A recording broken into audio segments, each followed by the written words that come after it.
Sir ನಮಸ್ಕಾರ. ನಾನು doctor Anil Kumar ಅಂತೇಳಿ, ಸಹಾಯಕ ಪ್ರಾಧ್ಯಾಪಕರು, ತೋಟಗಾರಿಕಾ ವಿಶ್ವವಿದ್ಯಾಲಯ ಬಾಗಲಕೋಟೆ. ಸೊ ಇವತ್ತು ನಾವು ನಿಮಗೆ ತೋಟಗಾರಿಕಾ ಮೇಳದಲ್ಲಿ ಬಯೋಚಾರ್ ಹಬ್ ಅಂದರೆ ಬಯೋಚಾರ್ ಸಮುಚ್ಚಯ ಅದ್ರ ಬಗ್ಗೆ ಮಾಹಿತಿ ನಿಮಗೆ ತಿಳಿಸ್ಕೊಡ್ತೀನಿ. ಸೊ ಈ ಬಯೋಚಾರ್ ಅಂದ ತಕ್ಷಣ ಏನಪ್ಪ ಅಂತೇಳಿ ಹಲವಾರು ರೈತರಿಗೆ ಗೊಂದಲ ಇರುತ್ತೆ.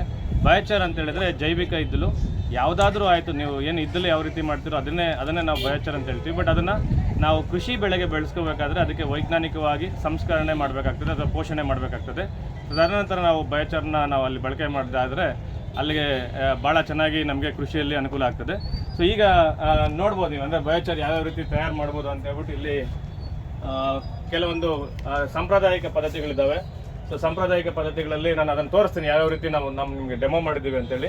ಸೊ ಅದೇ ರೀತಿ ಕೆಲವೊಂದು ಈ ಇತ್ತೀಚಿನ ದಿನಗಳಲ್ಲೆಲ್ಲನೂ ಕೆಲವರೆಲ್ಲ ಕಂಪನಿಗಳೆಲ್ಲನೂ ದೊಡ್ಡ ಮಟ್ಟದಲ್ಲಿ ಇದು ಪ್ಯಾರಾಲಿಸಿಸ್ ಮುಖಾಂತರ ದೊಡ್ಡದಾಗಿ ಮಾಡ್ತಾ ಇದ್ದಾರೆ.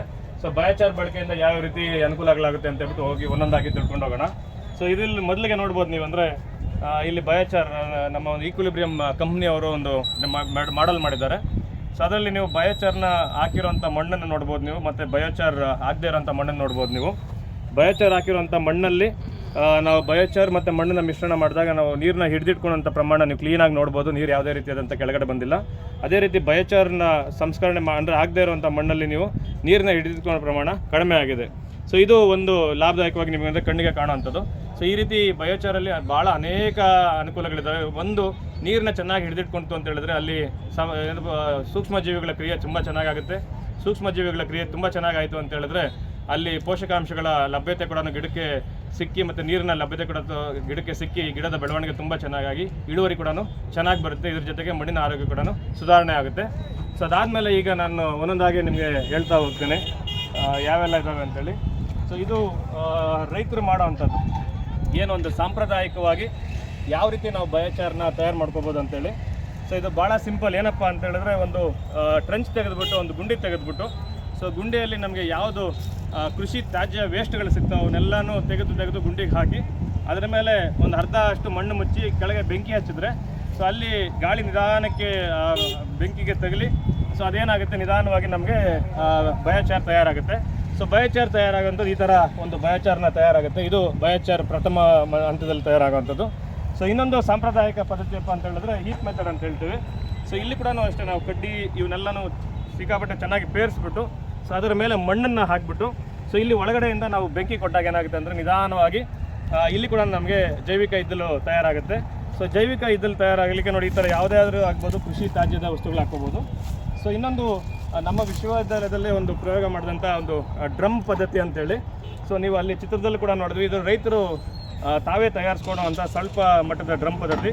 ಇಲ್ಲೇನಿಲ್ಲ, ನಿಮಗೆ ಯಾವುದಾದ್ರೂ ವೇಸ್ಟ್ ಸಿಕ್ಕಿರೋಂಥ ಡ್ರಮ್ನ ನೀವು ಮೇಲೆ ಕಟ್ ಮಾಡಿ, ಸೊ ಇದಕ್ಕೊಂದು ಚಿಮ್ನಿ ಮಾಡಿ, ಕೆಳಗಡೆ ರಂಧ್ರಗಳು ಮಾಡಿ, ಸೊ ಇದರಲ್ಲಿ ನೋಡಿ, ಇದರಲ್ಲಿ ಯಾವುದು ಕೃಷಿ ತ್ಯಾಜ್ಯಗಳಿರ್ತವೆ ಅವನ್ನೆಲ್ಲನೂ ತುಂಬಿಸ್ಬಿಟ್ಟು ಮೇಲಿಂದ ಬೆಂಕಿ ಕೊಟ್ಟಾಗ ಏನಾಗುತ್ತೆ ಅಂತ ಹೇಳಿದ್ರೆ ನಮಗೆ ಒಂದು ಬಯೋಚಾರ್ ತಯಾರಾಗುತ್ತೆ. ಸೊ ಬಯೋಚಾರ್ ಅಂದ ತಕ್ಷಣ ಈ ಥರ ಜೈವಿಕ ಇದ್ದಲು ಒಂದು ತಯಾರಾಗುವಂಥದ್ದು. ಸೊ ಇದು ಪ್ರಥಮ ಹಂತದಲ್ಲಿ ಬಯೋಚಾರ್ ತಯಾರಾಗಿರುವಂಥದ್ದು. ಇದಕ್ಕೆ ನಾವೇನು ಮಾಡಬೇಕಪ್ಪ ಅಂತ ಹೇಳಿದ್ರೆ, ಒಂದು ನಾವು ಜೈವಿಕ ರೀತಿಯಲ್ಲಿ ನಾವು ಪೋಷಣೆ ಮಾಡ್ಬೋದು, ಇಲ್ಲಾಂದರೆ ಕೆಮಿಕಲ್ ರೀತಿಯಲ್ಲಾದರೂ ಮಾಡ್ಬೋದು. ಜೈವಿಕ ರೀತಿಯಲ್ಲಿ ಅಂತ ಹೇಳಿದ್ರೆ, ಈಗ ಸಗಣಿ ಏನು ರೇಷಿಯೋ ಇದೆ, ಇದನ್ನು ಒಂದು 60% ಬಯೋಚಾರ್ ಆದರೆ ಒಂದು 40% ಅಷ್ಟು ಸಗಣಿ ಆಗ್ಬೋದು, ಅಥವಾ ಗೋವಿನ ಗಂಜಲ ಆಗ್ಬೋದು, ಇಲ್ಲಾಂದರೆ ವರ್ಮಿ ಕಾಂಪೋಸ್ಟ್ ಆಗ್ಬೋದು, ಈ ರೀತಿ ಪ್ರೆಸ್ ಮಡ್ ಆಗ್ಬೋದು. ಈ ರೀತಿ ಹಾಕಿ ಚೆನ್ನಾಗಿ ಮಿಶ್ರಣ ಮಾಡಿ ನೆರಳಲ್ಲಿ ಒಂದು ದಿವಸ ಇಟ್ಬಿಟ್ಟು ಅದನ್ನು ನಾವು ಕೃಷಿ ಭೂಮಿಗೆ ಹಾಕ್ಬೋದು. ಇಲ್ಲಿ ಯಾವುದಾದ್ರೂ ಒಂದು ತೋಟಗಾರಿಕಾ ಮಾವಿನ ಬೆಳೆ ಆಗಿರ್ಬೋದು, ಅಥವಾ ಯಾವುದೇ ಬೆಳೆ ಆಗಿರ್ಬೋದು, ಈ ರೀತಿ ನಾವು ಬಯೋಚಾರ್ನ ಹಾಕಿದಾಗ, ಸೊ ಅದರಲ್ಲಿ ನಾವು ಬಯೋಚಾರಲ್ಲಿ ಏನೆಲ್ಲ ಲಾಭಗಳು ಬರ್ತಾವೆ ಲಾಭಗಳನ್ನ ನಾವು ಪಡಿಬೋದು. ಸೊ ಅದೇ ರೀತಿ ತೋಟಕ್ಕೆ ನಾವೇನಾದರೂ ಬೆಳೆ ಮಾಡಬೇಕು ಅಂತ ಹೇಳಿದಾಗ, ಸೊ ಈ ರೀತಿ ಒಂದಷ್ಟು ಬಯೋಚಾರ್ನ ನಾವು ಎರಚಿದಾಗ ನಮಗೆ ಸೊ ಬಯೋಚಾರ್ನಿಂದ ಲಾಭಗಳಾಗುತ್ತೆ. ಧನ್ಯವಾದಗಳು. ದಯವಿಟ್ಟು ತೋಟಗಾರಿಕಾ ಮೇಳಕ್ಕೆ ಬನ್ನಿ, ಇದ್ರ ಬಗ್ಗೆ ಹೆಚ್ಚಿನ ಮಾಹಿತಿಯನ್ನು ತಿಳ್ಕೊಳ್ಳಿ.